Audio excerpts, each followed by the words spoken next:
നമുക്കറിയാം രാജീവ് ചന്ദ്രശേഖർ ബി.ജെ.പിയുടെ സംസ്ഥാന അധ്യക്ഷനായ രാജീവ് ചന്ദ്രശേഖർ അടങ്ങുന്ന പ്രതിപക്ഷ നേതാവായ വി.ഡി. സതീശൻ അടങ്ങുന്ന നേതാക്കന്മാരെല്ലാം കൃത്യമായി അവരുടെ വാർത്താ സമ്മേളനങ്ങളിൽ അല്ലെങ്കിൽ പ്രസ് മീറ്റുകളിൽ അവർ അവരുടേതായിട്ടുള്ള ചില മാധ്യമങ്ങൾക്ക് PR കൊട്ടേഷൻ കൊടുത്ത് ചില ചോദ്യങ്ങൾ നേരത്തെ അവരെ കയ്യിൽ ഏൽപ്പിച്ചിട്ടുണ്ട്. ഈ വാർത്താ സമ്മേളനം നടക്കുമ്പോൾ നിങ്ങൾ ഞങ്ങളോട് വന്ന് ഈ ചോദ്യങ്ങൾ മാത്രമേ ചോദിക്കാവൂ, ഇതിനപ്പുറത്തേക്ക് യാതൊരു വിധത്തിലുള്ള ചോദ്യങ്ങളും ചോദിക്കരുത്, ഇതിന് വേണ്ട കാശ് എത്രയാണോ, ഇതിന് നിങ്ങൾക്കുള്ള വില എത്രയാണോ അത് ഞങ്ങൾ തരാം, അത് വാങ്ങിയിട്ട് ഞങ്ങൾക്ക് ഫേവറായിട്ടുള്ള ചോദ്യങ്ങൾ, ഞങ്ങൾ തരുന്ന ചോദ്യങ്ങൾ മാത്രം ഞങ്ങൾക്കെതിരെ നിങ്ങൾ ചോദിക്കണമെന്ന്. പക്ഷേ ഇത്തരം മിഥ്യാധാരണകളെ പൊളിച്ചെഴുതുന്ന ഒരു മാധ്യമ പ്രസ്ഥാനം തന്നെയാണ് കൈരളി TV. ഈ കൈരളി ന്യൂസിന്റെ ഒരു പ്രത്യേകത എന്ന് പറഞ്ഞാൽ ഇത്തരത്തിൽ വാർത്താ സമ്മേളനങ്ങളിൽ അവർ എഴുതി കൊടുത്ത ചോദ്യങ്ങൾ ചോദിക്കുന്ന മാധ്യമങ്ങൾക്ക് അപ്പുറം കൃത്യമായി ജനങ്ങൾക്ക് വേണ്ട കാര്യങ്ങൾ ചോദിക്കുകയും ജനങ്ങൾ ചോദിക്കാൻ മനസ്സിലാഗ്രഹിക്കുന്ന ചോദ്യങ്ങൾ ചോദിക്കുകയും ചെയ്യുന്ന ഒരു പ്രസ്ഥാനമാണ് കൈരളി എന്ന് പറയുന്ന മാധ്യമ പ്രസ്ഥാനം. അപ്പോ ഇത്തരത്തിൽ രാജീവ് ചന്ദ്രശേഖറിനോട് അവരുടെ PR വർക്കിന് ഉപരിയായിട്ട് കൈരളി എന്ന് പറയുന്ന മാധ്യമ പ്രസ്ഥാനം കൃത്യമായിട്ട് അതിലെ മാധ്യമ പ്രവർത്തകർ ചില ചോദ്യങ്ങൾ ചോദിക്കും. അത് ഈ പറയുന്ന രാജീവ് ചന്ദ്രശേഖറിന് പൊള്ളുന്ന ഒരു കാഴ്ചയുണ്ട്. ആ കാഴ്ച നിങ്ങൾ ആദ്യം കാണണം. നിങ്ങളുടെ ഏത് ചാനലാണ്? മതി അവിടെ ഇരുന്നാ മതി, നീ നിന്നാ മതി അവിടെ. ചോദിക്കരുത്, നിങ്ങൾ ചോദിക്കരുത്. ഇല്ല, ഞാൻ മറുപടി തരില്ല. കേട്ടില്ലേ? രാജീവ് ചന്ദ്രശേഖർ എന്ന് പറയുന്ന ബി.ജെ.പിയുടെ സംസ്ഥാന അധ്യക്ഷന് കൈരളിയോട് മറുപടിയില്ല, അല്ലെങ്കിൽ കൈരളി ചോദ്യങ്ങൾ ചോദിക്കാൻ പാടില്ല, കൈരളി ചോദിക്കുന്ന ചോദ്യങ്ങൾക്ക് മറുപടി നൽകില്ല എന്നുള്ള ഉറച്ച നിലപാടിൽ നിൽക്കുന്നു, അല്ലെങ്കിൽ ഉറച്ചൊരു തീരുമാനമെടുത്തു. കാരണം എന്താണ്? മറ്റുള്ള മാധ്യമങ്ങൾക്ക് ഇവർ കൊടുക്കുന്ന PR പണിക്കപ്പുറം കൈരളി കേരളം ആവശ്യപ്പെടുന്ന, കേരളത്തിലെ ജനങ്ങൾ ആവശ്യപ്പെടുന്ന അല്ലെങ്കിൽ ആഗ്രഹിക്കുന്ന ചില ചോദ്യങ്ങൾ ഈ നേതാക്കന്മാരോട് ചോദിക്കുന്നുണ്ട്. അതുകൊണ്ടാണ് കൈരളി ഇനി ഒരു അക്ഷരം മിണ്ടരുതെന്ന് പറഞ്ഞ് രാജീവ് ചന്ദ്രശേഖർ കൈരളിയുടെ ചോദ്യങ്ങളിൽ നിന്നും വഴുതി പോകുന്നത്.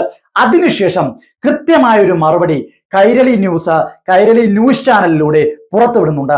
ആ ഒരു ക്ലിപ്പും കൂടി നമുക്ക് കാണാം. അപ്പോൾ മനസ്സിലാകും എന്താണ് നിലപാടെന്നും എന്തുകൊണ്ടാണ് കൈരളി പോലുള്ള ഒരു മാധ്യമ പ്രസ്ഥാനത്തിന്റെ നിലപാടുകളെ രാജീവ് ചന്ദ്രശേഖർ അടങ്ങുന്ന വി.ഡി. സതീശൻ അടങ്ങുന്ന നേതാക്കന്മാർ ഭയക്കുന്നതെന്നും. കൈരളിയുടെ കൃത്യമായിട്ടുള്ള ആ ഒരു മറുപടിയിലേക്ക്.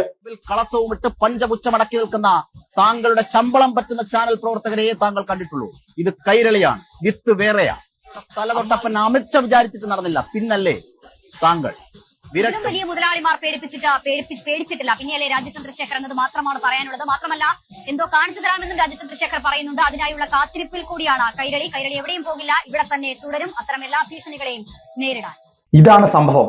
അതായത് രാജീവ് ചന്ദ്രശേഖർ ആയാലും വി.ഡി. സതീശനായാലും ഇത്തരത്തിൽ കൈരളി ഒഴിയുള്ള മാധ്യമങ്ങൾക്ക് അവർ മടക്ക് നൽകുന്നുണ്ട്, കൈക്കൂലി നൽകുന്നുണ്ട്, അല്ലെങ്കിൽ അവരുടെ PR കൊട്ടേഷൻ ഏൽപ്പിച്ചിട്ടുണ്ട്. അപ്പോ വി.ഡി. സതീശനും രാജീവ് ചന്ദ്രശേഖറും രാവിലെ കുളിച്ചൊരുങ്ങി എണീച്ചു വരുന്നു, അവർക്ക് കുറച്ച് ചോദ്യങ്ങൾ അയച്ചു കൊടുക്കുന്നു.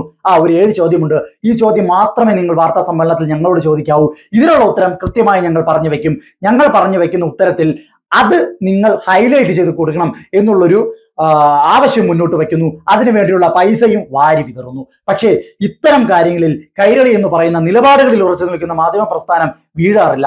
അതുകൊണ്ട് തന്നെയാണ് കൈരളി ന്യൂസ് കൃത്യമായിട്ട് ആ വാർത്താ സമ്മേളനങ്ങളിൽ അവർ ചോദിച്ചിരിക്കുന്ന ചോദ്യങ്ങൾക്കപ്പുറം കൃത്യമായി കേരളത്തിലെ ജനങ്ങൾ ആഗ്രഹിക്കുന്ന ചോദ്യങ്ങൾ ചോദിക്കുകയും ആ ചോദ്യങ്ങളിൽ പെട്ട് ഇത്തരത്തിൽ രാജീവ് ചന്ദ്രശേഖർ അടങ്ങുന്ന നേതാക്കന്മാർ വെന്തുരുകുന്ന കാഴ്ച നമ്മൾ കാണുന്നത്.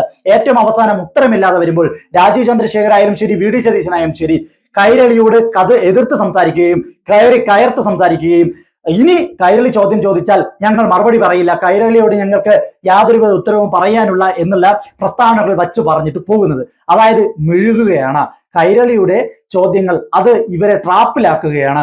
ആ ട്രാപ്പിലായി കിടന്ന് മെഴുകുന്ന കാഴ്ചകളാണ് നമ്മൾ ഇപ്പോൾ കണ്ടത്. ഇത്തരം കാഴ്ചകളും നിങ്ങൾക്ക് മുന്നിലേക്ക് പൊളിച്ചു കാണിക്കേണ്ടത് ഇന്നത്തെ രാഷ്ട്രീയത്തിലെ അപജയത്തെ ചൂണ്ടിക്കാട്ടുവാൻ വേണ്ടിയിട്ടുള്ള തെളിവുകളാണ്.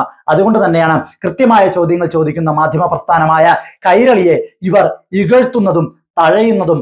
അതുപോലെ കൈരളിയിലെ മാധ്യമ പ്രവർത്തകരുടെ ചോദ്യങ്ങൾക്ക് ഉത്തരം പറയാതെ ഇവർ വായും പൊത്തിക്കെട്ടി കണ്ടം വഴി ഓടുന്ന കാഴ്ചകളും നമ്മൾ നിരന്തരം കാണുന്നത്. ഇതുകൊണ്ട് തന്നെയാണ് ഇത്തരം കാര്യങ്ങൾ ജനങ്ങൾക്ക് മുന്നിൽ പൊളിച്ചു കാണിക്കേണ്ടതുണ്ട് എന്നുള്ളത് കൊണ്ടാണ് ഇത് ഇത്തരത്തിലൊരു വാർത്തയായി, ഒരു റിപ്പോർട്ടായി നിങ്ങൾക്ക് മുന്നിലേക്ക് അവതരിപ്പിക്കുന്നത്.